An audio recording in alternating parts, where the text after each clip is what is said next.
Hey kids, Rio here. Welcome back to the channel. Today is Wednesday, so of course today is the next in my series of film reviews. And boy, have I got one for you today. Ladies and gentlemen, today we are talking about Crackoon.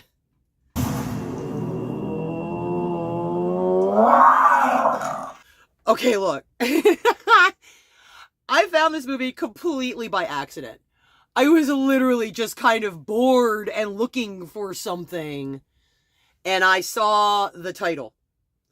And of course, we all loved Cocaine Bear when it came out, right? Well, that's exactly what I was thinking when I saw Crackoon. All right, we're gonna do this. And I regret nothing. Okay, so here's our story. So our story is taking place in some little dinky town somewhere. And we got the local drug dealer gets pulled over by the cops, so he panics, right? So they throw their drugs out the window with the idea they're going to come back for him later. Oh my God. The goddamn over. What are they going to do? Unfortunately, a raccoon found the bag first.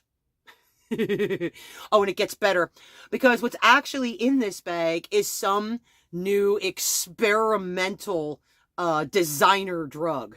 What the fuck you talking about? Bro, I'm talking about the latest thing to hit town. Acid mind drainage. But so, okay, so the raccoon gets his hands on this, right? And this does not go well. As he begins to go on a crack-fueled rampage. And it's just death after death after death, and each one gets more ridiculous than the last. It's... come on, this is a level of stupid that is worth your time, okay? I am telling you, it's a killer raccoon, okay?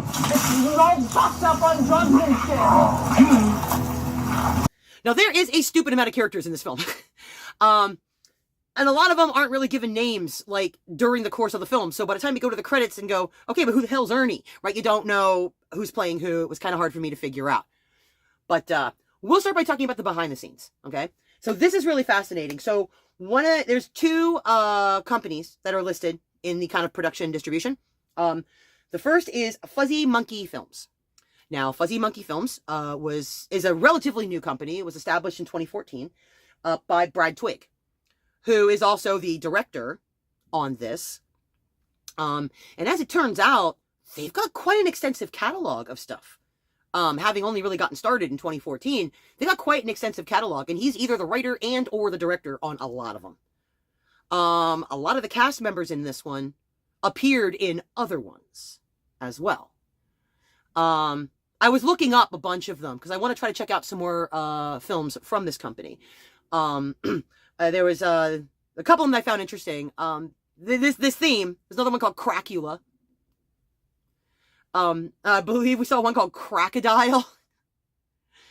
And unrelated, there's another one called Shriek Show, which is one I'm getting ready to watch because it looks interesting. But again, it's like boatloads of titles.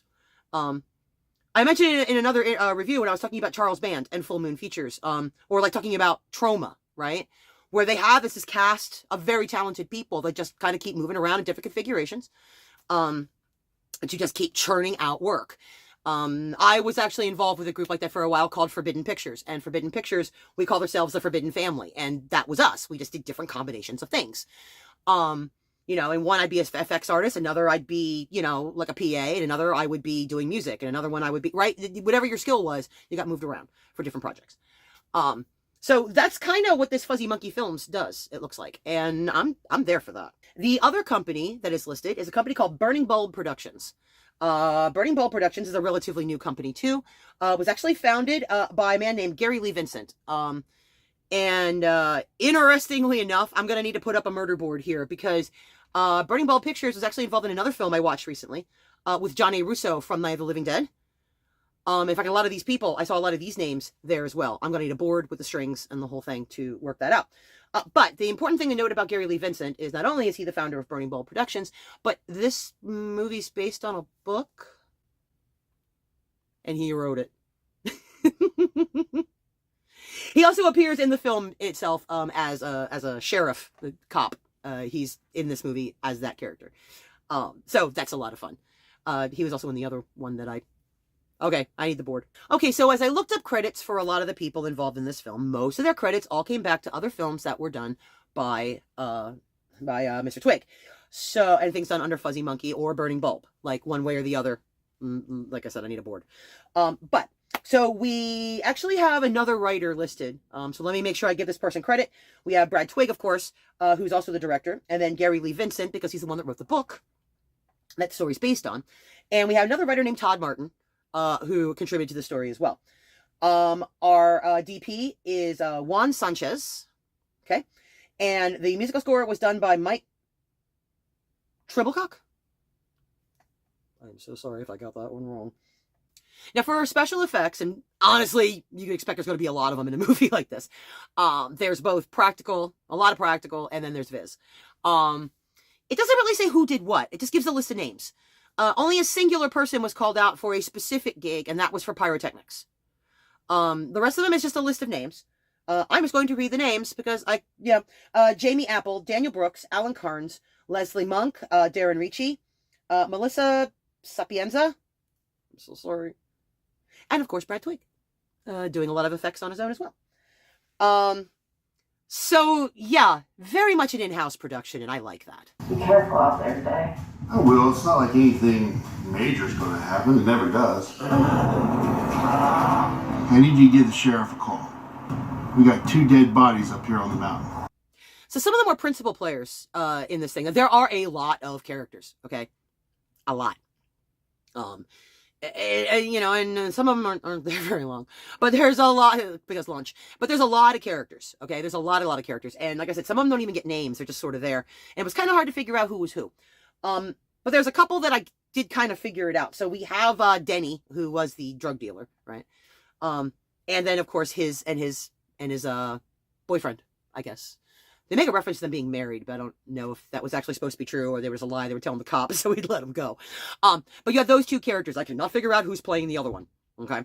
But Denny is actually being played by Chris Abraki, who, again, has been in a lot of other films with Fuzzy Monkey. So he's obviously one of their core players. We have the 2 cops, also, again, appeared in other films. We have Lou Consolo. And I'm not going to try this name. I'm going to butcher the heck out of it. I'm just going to do this. And both of them were in another John A. Russo movie that I'm getting ready for review of. And there's also a cameo by John A. Russo. What you're seeing is the effects of a designer so-called street drug. And again, a lot of these other guys appeared in this other film. I really need a board. Wisteria Shaw, Salon Sagaris, Chris Ridings, Hunter Redfern. All of these guys are like, some of these guys are primary characters and some of these ones are just encounters in this particular movie, but all of these names all cross-reference to other films by either Fuzzy Monkey or Burning Bulb. I like that. I don't know. Maybe a bear or a mountain lion? I'm not sure. Okay, so let's move on to thoughts and quality. Okay, I don't know which one actually did the Crackoon fuzzball. I don't know who actually made it. I don't know. It doesn't say. I will say that don't expect realism. But I didn't either. Okay? I did not expect to see a photoreal raccoon. And honestly, the fact that it isn't a photoreal raccoon actually makes it even better to me. A for effort, you guys. A for effort. A lot of the blood work's really fun. A good amount of it looks like it's all practical. You know, the pumps and things, right? If you've ever worked on an indie film, right? If you've ever done like one of these like little stupid student films or whatever, right? And you work out the general pump system for blood, pretty straightforward. They have a lot of that. There's a lot of that. There is good stuff. There's good stuff all the way through this movie. It's just fun. Is this an Oscar nominee? No, not at all. But did I really expect a film called Crackoon to be an Oscar nominee? No, I did not. If you look really closely, by the way, there actually is a reference to Cocaine Bear in the movie. one of the characters, I think it's Charlotte. The one character, when she's changing clothes or something, she's in a bedroom, and on the back, like in the background, you look, there's a little teddy bear with like little white powder all over its nose. And no, those two films are not related at all. The people that are working on Crackoon have nothing to do with Cocaine Bear. It's completely different. They just kind of threw that little visual gag in there because they could, and why not? But look, here's the thing. You should watch this thing. You should watch it. It's funny. It's super funny.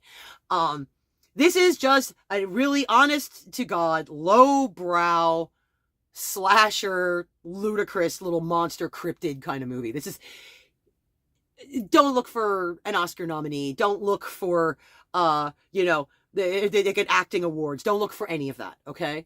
Just watch the thing. It is so much fun. This thing is ridiculous. Come on, man, it's my turn. Come on, man. Let's do the rating system. 1 through 5. 5 being the best. I don't want to be misleading.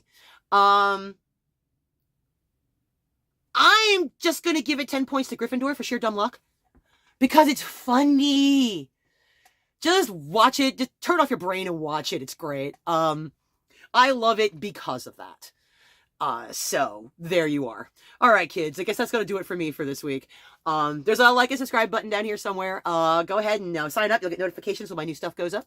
As all my new projects play through and whatever fun things that come my way. So hopefully you'll join us and we'll all have fun together. Bye.